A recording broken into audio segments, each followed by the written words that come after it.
بیٹا مجھے کھانا نہیں دے رہا، میرا بیٹا مجھے ستا رہا ہے، میرا بیٹا مجھے مار رہا ہے، اس بیوی کی شکایت ہو رہی ہے، میرا شوہر مجھے تڑپا رہا ہے، پریشان کر رہا ہے۔ یہ ساری برائیاں جہالت کی بنیاد پر آتی ہیں۔ اگر آپ چاہتے ہیں اس معاشرے سے برائی ہٹانا تو آپ اپنے بیٹے کو عالم بنانا ہوگا، اپنے بیٹے کو حافظ بنانا ہوگا اور علماء کی قدر کرنی ہوگی، دارالعلوم کی طرف نگاہیں ہوں، تب جا کر کے آپ کے یہاں رانائیاں موجود ہوں گی، یہ معاشرہ خوشبو سے بھر جائے گا۔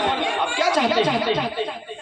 آپ اپنے بیٹے کو عالم اس لیے نہیں بناتے ہیں، بتاؤ آپ نے قبول کر لیا ایک عالم، اس کے اندر تمام برائیاں نہیں ہوتی، یہ سچائی ہے۔ اس کے مقابل میں آپ اور بتا دو، ڈپریشن کے مریض عام طور پر کون ہوتے ہیں؟ جن کے پاس پیسہ بھی ہے، سب کچھ موجود ہے، اس کے باوجود بھی پھانسی لگانا، اس کے باوجود بھی چھت سے گر جانا، اس کے باوجود بھی خودکشی کر لینا، یہ سارے معاملات کیسے ہوتے ہیں؟ آپ اپنے بیٹے کو اس لیے عالم نہیں بناتے ہیں کیوں اس کی تنخواہیں کم ہوتی ہیں۔ سچائی ہے کسی والدین، باپ یا ماں اپنے بیٹے کو عالم دین اس لیے نہیں بناتے کہ اس کی تنخواہیں کم ہوتی ہیں۔ سچائی یہ ہے نا؟ مجھے بتائیے سچائی دل پر ہاتھ رکھ۔ میں نے آپ کو 9-10 برائیاں ایسی گنائی ہیں جو علم اگر کسی بندے کے اندر آ جاتا ہے تو بیک وقت آٹومیٹک یہ 10 برائیاں اس سے نکل جاتی ہیں۔ یہ 10 برائیاں اگر معاشرے سے نکل جائے تو مجھے بتائیے معاشرہ خوشگوار ہو سکتا کہ نہیں ہو سکتا؟ کیا بیواؤں کیا ہے ہوں گی؟ یتیموں کو ستایا جائے گا، ماں باپ کو پریشان کیا جائے گا، بیوی کو ستایا جائے گا، دوستوں احباب کے ساتھ غلط سلوک کیا جائے گا؟ نہیں کیا جائے گا۔ یہ ساری برائیاں شراب کی لت کی بنیاد پر، نشے میں آنے کی بنیاد پر اپنی ماں کو، بیوی کا درد کر جاتا ہے، اسے خبر نہیں ہوتی کہ میں بیوی کے ساتھ کیسا سلوک کر رہا ہوں یا ماں کے ساتھ کیسا سلوک کر رہا ہوں۔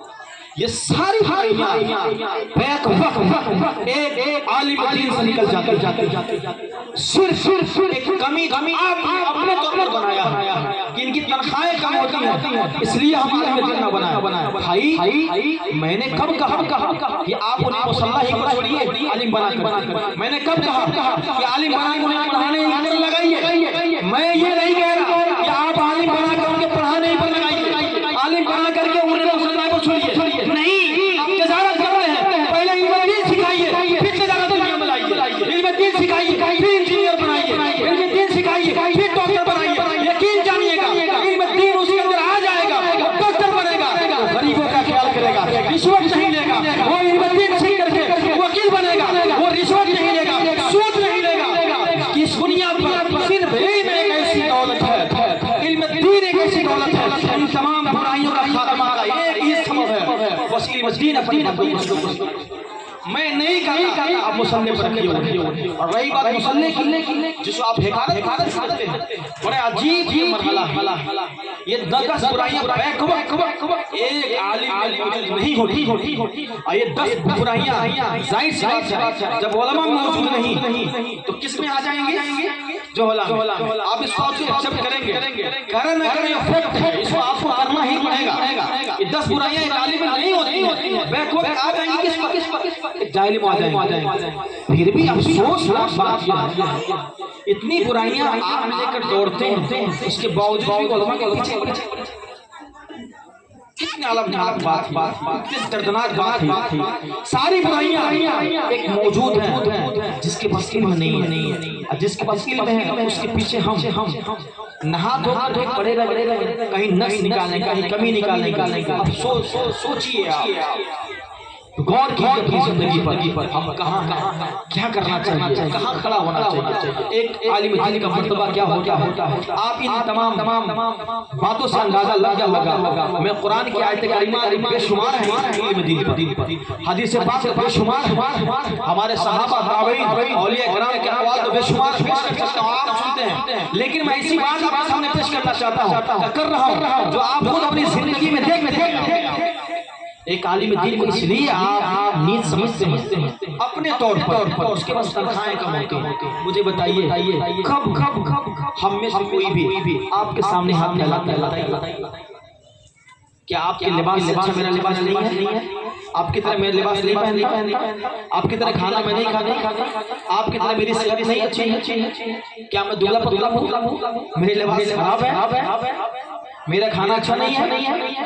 کیوں سوچ کیوں بنا لیا آپ نے؟ امام اعظم قربان جائے امام اعظم، ان کی عمر 10 یا 12 سال کے قریب مدینہ منورہ مکہ شریف تشریف لے گئے ابو جان کے ساتھ. ایک صحابی وہ مکہ شریف منبر پر کھڑے ایک حدیث بیان کرتے ہیں.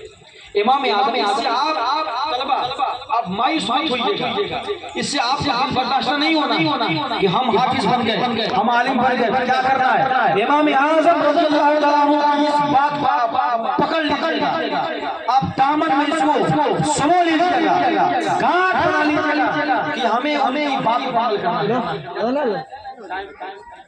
امام اعظم رضی اللہ تعالیٰ ان کی بات 10 یا 12 سال عمر تھی. اپنے ابو کے ساتھ وہ گئے تھے مکہ مکرمہ. ایک صحابی تمام لوگوں کو جمع کرنا، اے لوگوں آؤ، میں تمہیں پیغمبر اعظم کی حدیث سنا رہا ہوں. میں نے اپنی آنکھوں سے دیکھا، ان کی صحبت کرتی ہے، ان کی لمحہ مبارک سے جو باتیں نکل رہی تھی میں نے سنا ہے. آؤ سنو.